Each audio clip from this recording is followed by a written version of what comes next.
네, 이슈 포커스 시간입니다. 오늘은 원전 관련주에 대해서 자세하게 분석해보는 시간 갖도록 하겠습니다. ISIC의 송병주 이사 나오셨습니다.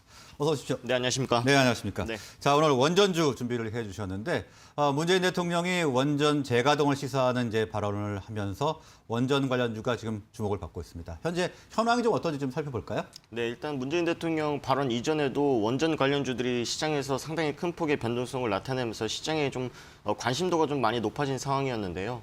대선을 얼마 남지 않은 상태에서 문재인 대통령이 한국 원전이 전원이 될 것이다라고 하는 워딩을 하면서 5년 동안 지속해왔었던 그리고 문재인 대통령이 유지해왔었던 이 탈원전 정책에 대한 방향성을 트는 것이냐라는 의구심과 그리고 이 정책이 실패한 것이 아니라는 그런 여론의 비판들도 있습니다만은 네. 결국 주식시장에서는 긍정적인 시그널로 보고 있거든요.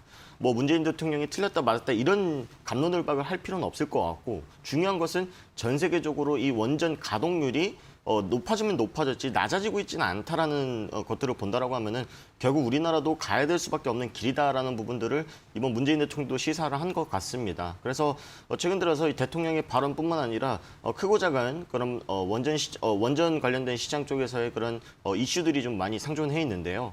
일단 첫 번째로는요, 올해 4월부터 해서 내년 상반기까지 우리가 이제 그 해외 원전 기술 수출이 예정이 되어 있었습니다. 네. 한국 수자원이 주도하는 그런 수출이었었는데요.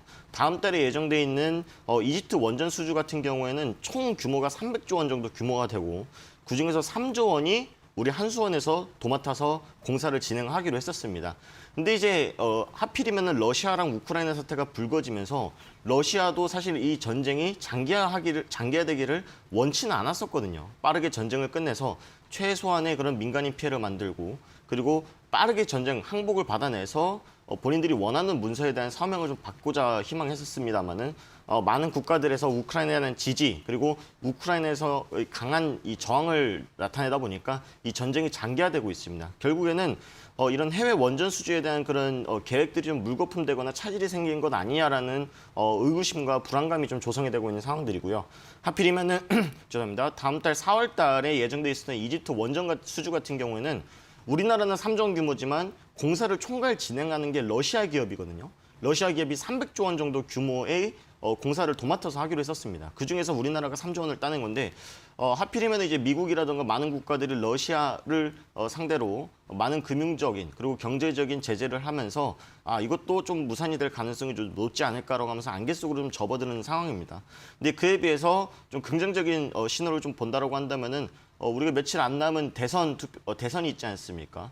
그 주요 대선 후보별로 내세운 이런 에너지 정책에 대한 그런 공약들이 어떻게 보면은 어떤 후보가 당선이 될지 모르겠습니다만은 대선 후보에 따라서 방향성이 많이 달릴 수도 있겠다라는 이야기들도 많이 나오고 있습니다. 특히나 이제 윤석열 후보 같은 경우에는 지금까지 좀 유지해왔었던 탈원전 정책을 완전하게 백지화를 시키고 K원전에 대한 육성을 강력하게 좀 해보겠다. 그러면 이 K원전에 대한 기술력과 그리고 지금 우리나라뿐만 아니라 전 세계적으로 재생에너지, 친환경 에너지에 대한 그런 육성이 활발하게 이루어지고 있지 않습니까? 이런 원전 기술과 그리고 재생에너지에 대한 융화를 통해서 결국에는 탄소 중립 에너지까지도 우리가 만들어 보겠다라고 하는 이야기들을 하고 있고요. 이재명 후보 같은 경우에는 탈원전까지는 아니지만 감원전을 하겠다. 즉 지금 건설하고 있는 원전에 대한 공사는 마무리 짓되 앞으로 새롭게 지어야 되는 원전에 대해서는 우리가 조금 줄여보자라고 하는 이야기들을 하고 있습니다. 그래서 시장 참여자들은 지금 어떤 후보가 될지에 따라서 사실 원전 관련주들에 대한 방향성이 어떻게 나올지에 대한 좀 불확실성이 있지만 만약에 윤석열 후보가 된다라고 했을 때 원전 관련주는 좀 더 뛸 수 있지 않을까라고 하는 그런 시장 참여자들의 그런 심리들이 형성이 되고 있는 상황인 것 같고요. 또 마지막으로는 유럽 국가에서 텍소노미라고 하죠. 그린 텍소노미라고 하는 친환경 에너지 정책에서 이 원자력 발전이라고 하는 항목을 포함을 시켰습니다. 이것이 무엇을 시사하느냐? 우리가 생각했던 것보다 이 원자력 발전이라고 하는 것이 생각보다 덜 위험하고 상당히 친환경적이고 효율도 상당히 좋다라고 하는 이런 것들을 시사하고 있는 것이거든요. 그래서 이런 유럽 국가뿐만 아니라 많은 선진국들에서 이 원자력 발전에 대한 가동률을 좀 더 높여가고 있기 때문에 그에 발맞춘 우리나라의 그런 스탠스를 본다라고 한다면은 결국 원자력 발전 관련 주들은 장기적으로 우리 내수뿐만 아니라 해외 시장 쪽에서도 본다라고 한다면은 결국은 거시적으로 봤을 때 성장할 수밖에 없는 산업이지 않을까라는 의견을 좀 드려보도록 하겠습니다. 네, 정책 시행의 잘잘못을 떠나서 일단 원전의 재가동은 증시에서 상당히 긍정적인 측면으로 시그널로 받아들여지고 있다 이렇게 말씀을 해주셨고요. 자, 문재인 대통령의 그런 발언으로 이후에 지금 원전 관련주가 고공행진을 하고 있지 않습니까? 맞습니다. 그런데 이제 원전 관련주다 하면은 사실 몇 종목이 딱히 떠오르지 않거든요. 그래서 맞습니다. 리스트업을 좀 한번 해볼까요? 네, 일단 문재인 대통령이 취임이 되고 나서부터 김정은 위원장을 만나겠다라고 한 다음에 실제로 북한의 김정은 위원장과 정상회담을 했었죠. 그 당시에 제가 비핵화 관련된 이슈 때문에 원전 관련주를 좀 브리핑을 했었던 적이 있었는데요. 그때도 말씀을 드렸고 지금도 의견은 똑같습니다만은 원전 관련주는 옥석 가리기가 상당히 중요하다라는 말씀을 드리고 싶습니다. 네. 앵커님께서도 말씀을 주셨다시피 사실 원전 관련주는 딱히 무엇이다라고 하기에 우리가 일상 속에서 이렇게 쉽게 접할 수가 없는 산업이거든요. 그러다 보니까 어떤 종목이 있는지 명확하게 확인하기가 좀 어려운데 제가 표를 좀 가져와 봤습니다. 뭐 이제 에너토크, 서전기전, 보성파워텍 같은 경우에는 우리가 일상 속에서 많이 보는 그런 시장에서 많이 보는 종목이긴 합니다만은 우리가 많이 본 것에 비해서 실질적으로 사업 보고서를 뒤져보니 원전과 관련된 매출 비중이 얼만큼을 차지하고 있는지에 대한 확인이 좀 불가한 그런 종목들이었고요. 영업이익 같은 경우도 그렇게 크게 많이 나타난 종목은 아니었고 또한 이제 우르기술이라든가 오르비텍은 우리가 생각했던 것보다 원전과 관련된 사업 비중이 상당히 높았구나라고 하는 그런 내용들을 할 수가 있었고요. 두산중공업이나 한전기술, 한전 KPS 같은 경우는 다들 아시다시피 대형 원전과 관련된 기술을 가지고 있는 그런 기업들이지 않습니까? 근데 이제 한전기술, 두산중공업, 한전 KPS 이 세 종목을 보면은 우리가 알 수 있는 것이 뭐냐면 한전기술은 작년에 2배 이상 가까운 주가 상승을 보인 반면에 두산중공업, 한전 KPS는 그에 비해서는 좀 부진한 그런 상승 흐름들을 보여줬었거든요. 근데 오히려 두산중공업이나 한전 KPS가 영업이익 증가율은 한전기술에 비해서 훨씬 높았습니다. 결국에는 원전과 관련된 섹터들은 지금 매출 비중이 원전과 관련된 사업을 얼만큼 하고 있느냐 또는 영업이익을 얼만큼 냈느냐 매출 비중이 어떻게 됐느냐랑 관계없이 테마성이라든가 이런 모멘텀만 가지고 상승했었던 종목들이 상당히 많았다. 결국에는 우리가 원전과 관련된 종목들을 트레이딩 하실 때는 테마성도 중요하지만 결국엔 어떤 사업을 하고 있는지에 대한 조목조목 좀 따져보셔야 될 필요가 있지 않을까라는 말씀까지 덧붙여 말씀드리도록 하겠습니다. 네, 일단 원전 관련주가 상당히 많았던 것을 지금 알았고요. 예. 그리고 테마와 모멘텀으로 움직였었기 때문에 정확한 실적이나 가능성을 좀 봐야 될 것 같다 이렇게 말씀을 해주셨고, 자 원전 관련주 저희가 이제 투자를 할 때 어떤 점에 좀 유의를 해야 될까요? 일단 앞에서 말씀드렸다시피 대선 이후의 방향성, 누가 당선이 될 것이냐에 따라서 방향성은 크고 작은 방향성은 결정이 되지 않을까 이런 좀 말씀을 드려볼 수가 있을 것 같은데요. 네. 그것과 별개로 이건 단기적인 관점입니다만은 중장기적으로 봤을 때 앞에서도 말씀을 드렸다시피 전 세계적으로 이 원전 가동률을 높이고자 하고 이 기술력을 해외로 수출하려고 하고 하는 모습들이 많이 보이고 있기 때문에 결국은 가야 될 수밖에 없는 길이다. 그렇다면은 조금 더 친환경적이고 조금 더 안보와 관련돼서 우리가 조금 안심시킬 수 있는 그런 기술들이 개발이 돼야 되는데 그것이 바로 SMR이라고 하는 소형 모듈화된 원전이라고 볼 수가 있습니다. 이 SMR 같은 경우에는 기존 원전보다 어떤 것이 뛰어나냐면은 기존 원전은 전력 생산만 한다면 SMR 같은 경우에는 난방도 사용할 수가 있고요. 해수 담수화에 대한 기능까지도 가지고 있습니다. 실제로 크기도 10분의 1 정도밖에 되지 않기 때문에 건설할 때도 어려움이 크게 많이 없고요. 공장형으로 생산할 수도 있고요. 네. 안전성 같은 경우에도 SMR 같은 경우에는 300m 부근까지만 안전거리를 확보하면 되는데 기존 원전은 30km까지 안전거리를 확보를 해야 됩니다. 결국에는 우리나라 문재인 대통령이 탈원전 정책을 외쳤었던 그 이유 중에 하나인 안전과 그리고 친환경에 대한 이슈를 모두 다 잡을 수 있는 것이 바로 이 SMR이라고 하는 기술이기 때문에 두산중공업이 이 기술을 가지고 있거든요. 두산중공업뿐만 아니라 이 SMR 관련된 기술을 확보해놓은 기업이 결국에는 모든 국민들 그리고 전 세계적으로 원전과 관련된 기술에 대한 우려를 가지고 계신 분들이 좀 안심할 수 있는 그 기술이 바로 SMR이다라고 할 수 있는 기술이고요.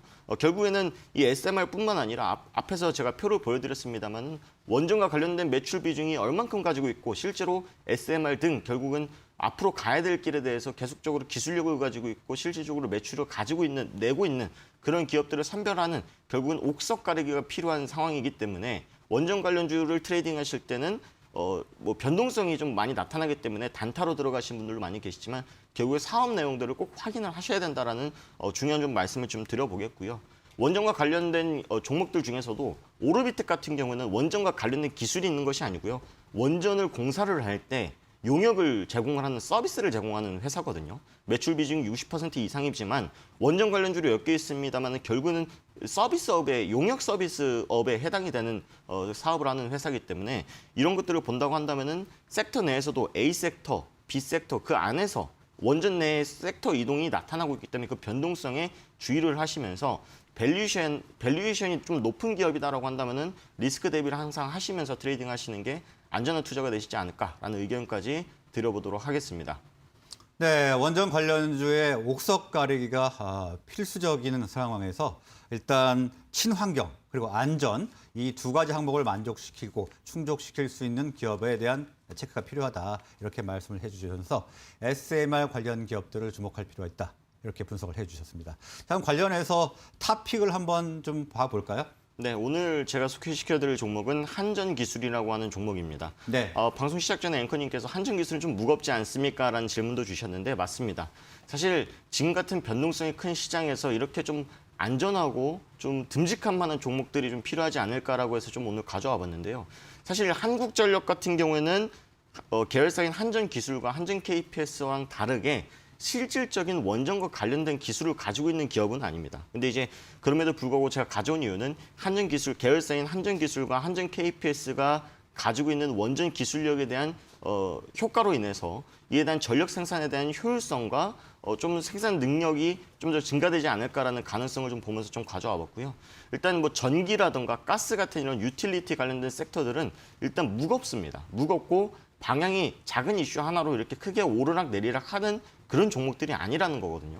결국에는 대선이라던가 또는 이런 특별한 큰 대목의 이벤트가 있어야지만이 방향성이 결정이 되는 그런 종목이기 때문에 대선 얼마 남지 않은 지금에서 좀 바라보셔도 좋은 종목이고 이 전기요금 인상에 대한 이슈는 사실 시장에서 계속적으로 여론을 비판을 좀 받아왔었거든요. 네. 계속 인상되는 것 아니냐. 근데 한국전력은 적자가 왜 계속 지속되느냐. 야 그러면 결국 원전을 돌려야 되는 거 아니야? 라고 하는 그런 전문가들의 의견과 여론들이 있었거든요. 그런 여론과 비판들을 사실 잠재우기 위해서는 어떤 후보가 당선이 되든 간에 결국은 한국전력에 대한 적자 개선을 해야 될 수밖에 없을 것이고 윤석열 후보 같은 경우는 전기요금 인상을 백지화시킨다라고 했습니다만 결국은 우리나라는 에너지 섬에 갇혀 있는 국가거든요. 우리나라 자체만으로 전기요금을 인상시킬 수는 없고 미국이 만약에 인상을 한다. 그럼 우리나라도 인상할 수밖에 없습니다. 왜냐하면 우리가 기름을 이렇게 운반한다거나 또는 네. 운송료에 대한 인상 부담 이런 것들이 전부 전기요금에 반영이 되고 있기 때문에 윤석열 후보의 그런 정책 공약과는 별개로 사실 전기요금이 인상될 수밖에 없다. 그러면은 지금까지 지속되어 왔던 한국전력의 적자는 개선이 될 수밖에 없지 않겠는가라는 관점에서 봤을 때 지금이 좀 매수 적기라고 좀 보고 있고요. 그리고 한국전력 같은 경우는 가격 메리트가 너무 좋습니다. 2만 원대라고 하면 사실 박앤셀이라고 해도 좋을 만큼 상당히 좀 저렴한 예. 구간에 놓여져 있기 때문에 사실 외국인과 기관들의 수급도 상당히 긍정적인 측면에서 본다란다면은 한 1년 정도 묵혀도 될 만한 종목을 찾는다라고 하신다면은 한국전력을 보시는 게 좋지 않을까라는 의견까지 드려보도록 하겠습니다. 네, 전기요금 인상 예상으로 한국전력 탑픽으로 제시를 해주셨는데요. 가격 메리트가 있다 이렇게 말씀을 해주셨습니다. 오늘 말씀 여기서 마무리하겠습니다. 고맙습니다. 감사합니다.